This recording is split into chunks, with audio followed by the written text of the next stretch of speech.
Hello, this is Carson Cook, your CSO Pro, and welcome to the channel.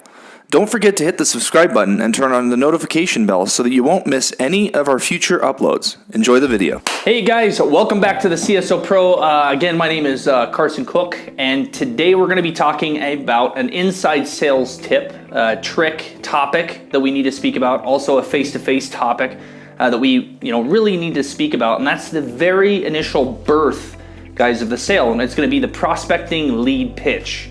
So your prospecting lead pitch. Now, what is prospecting? Prospecting is taking a very cold client, someone that's not interested, someone that you called, someone that actually wasn't even in the market to buy what you're selling, and use a pitch that will give you an opportunity to possibly close that lead. Now, that is something, and the biggest complaints that we've had, guys, or not biggest complaints, most complaints I hear from sales professionals is, I don't like cold calling. I don't like going out and finding customers. And marketing, that's called marketing. That's something different. We use social media to do that. We use Walmart signs to do that. We use bargain sales to do that, to market, to get that customer in, to buy the product and leave, right? Well, guys, cold calling is an extremely important part of sales. And being able to reach out to a lead to convert them to a sale is essentially what my business does, guys. I run a lot of different contact centers, financial sales consulting companies, all sorts of other, international businesses that focus on communication, and they focus on turning a cold lead into a deal that will make the company millions of dollars. That is what I do. This is just a fun project. The CSO Pro, guys, is a fun thing that I love to do. It's my passion. But on the other end, guys, we run, multi-million-dollar businesses that produce leads every day just based off of the prospect.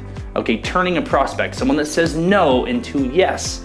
Okay, so we need to keep in mind, how do we convert, or what's the best pitch, or what's the best communication or technique over the phone or face-to-face with our customer to get them from cold, which means who in the hell are you, to how you doing, hug, sign the paperwork. How do we do that? Well, we gotta look at the birth, right? The first interaction, and how important the first 7-second bias is, that first introduction. So the main thing that we wanna do, guys, we're gonna talk about 3 things today, just like we always do. But the prospecting lead pitch, how do we increase that pitch? How do we make that pitch better? Number 1, okay, we need to keep the goal in mind.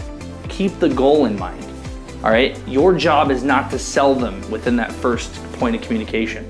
We do like the same day close. We do like the same day call close. It's very rare. And you want to strive for that. That's like your 100%. Okay. And if you strive for that all the time, you're going to meet somewhere down here, but everybody else will meet somewhere down here, right?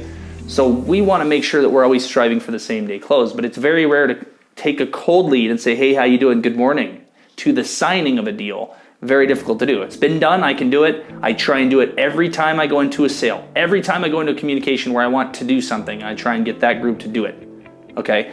And if you look at it this way, guys, you need to keep the goal in mind, that your goal with the prospecting pitch, okay, is just to get an opportunity to sell.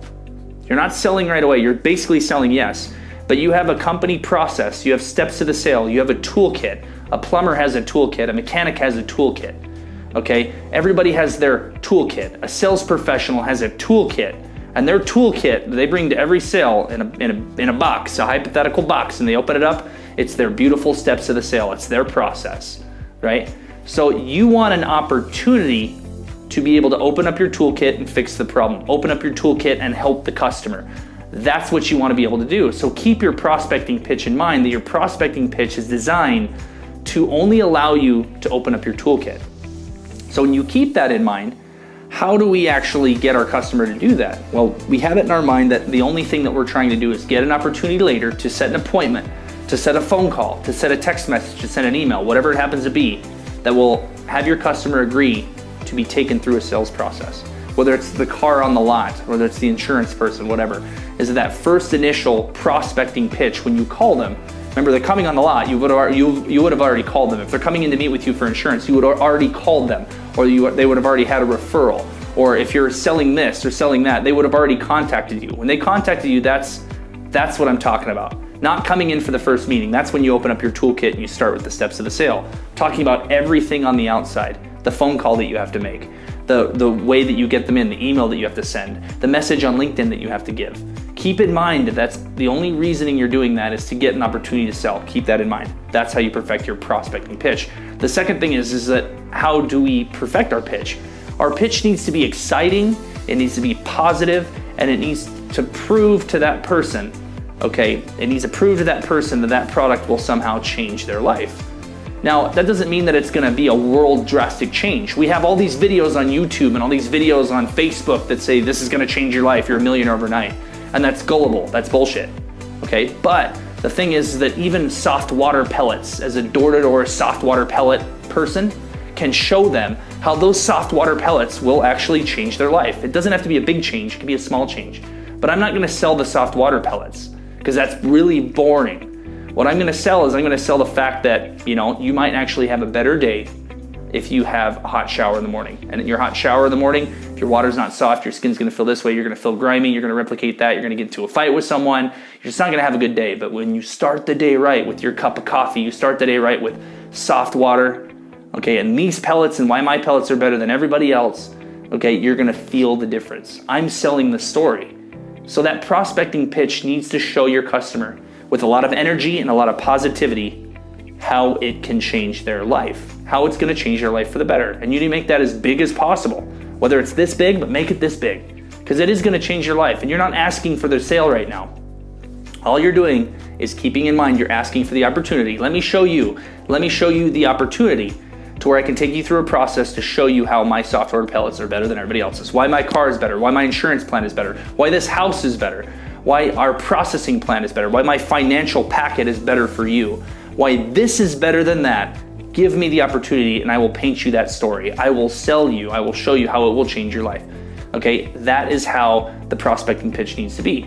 The third thing that we need to talk about is that you're only gonna get the response that you want or the opportunity that you want when you hang the carrot in front of the rabbit. They got the stick on the back, just like this, they got a string, and then they have the carrot, the value-added proposition, or the most important parts of your value-added proposition. Those things, the positive points to your product, are what will get you in the door. This is why it will change your life, because our program does this, this, and this. And every single product has a great value-added proposition, or it would not be sold, or you wouldn't have a job. So you need to look at the most positive, bright side of every product that you sell. There is a value-added proposition. Let me show you this thing. Look how cool this thing does this thing. It does this, this, and this. This is what it does for 1% of the customers out there, or 1% against our competition. So the same product right here, everybody else does this 99% of the time, but we're the only company that has this product that does this thing 1% of the time for our special customers. This one thing, you need to hang that carrot. Now, I'm not gonna sell it to you right now, but I need an opportunity to sit down with you and discuss this, and we'll take you through a process. See if you qualify for it or whatever your pitch needs to be. But at the end of the day, the thing you need to focus on over the phone, okay, or when someone calls you, you call them, or your cold lead to get them interested is that carrot. Okay, you need to use that carrot to paint them a picture, okay, make it interesting, and then do not forget the next point of contact. Biggest failure that I have with prospecting with all of the sales reps, not all of them, a lot of them, is they fail to have a commitment for the next point of communication. You need to set the appointment, date and time. You don't need to be intrusive or rude about it, but you need to get in there and say, listen, I have a really big calendar. I got to get you on the calendar. When can I call you next? When can you reach out to me next? When can we have the next point of communication so that we can further the process of how this product will benefit your life? And with every carrot of my product, every single benefit of my product that I've showed you today. When can I see you? And you set that date. Now, if it's a face-to-face interaction, guys, that's a perfect opportunity to bring your toolkit in. If it's over the phone, okay, it's a perfect opportunity for you to express the steps of the sale to them and then say, listen, well, I'm gonna need at least 30 to 20 minutes over the phone with you. So if you can please commit to a time to sit down to see how this product will work for you. I promise you that it will not be a wasted 45 minutes, that your time is very valuable, so is mine. So I will lock out that time on my calendar. I will lock that out just to be with you so that I can show this to you. And I'm not doing this as my job. I'm doing this because I really think, based off our last conversation, this can really help your business. This can really help your decision. This can really help you get into the car that you want. This can really help the insurance plan that your family deserves. This can really help the house and the living situation that your family needs right now, that you want right now, and that you can afford. Okay, big difference between what you can afford and what you're just willing to spend. So at the end of the day, let's forget about the money. We'll talk about this. We'll get this sorted out and we'll move it on from there. When can I see you next? Okay, so think about the idea, guys, that your prospecting leads pitch is just the starting part. So it needs to be with a lot of excitement, a lot of positivity, and it should inspire action. It should inspire a sense of urgency to get them to commit for you to pull out your toolbox, open it up, and start your steps to the sale. Thanks a lot for joining me, guys, and we'll talk to you soon.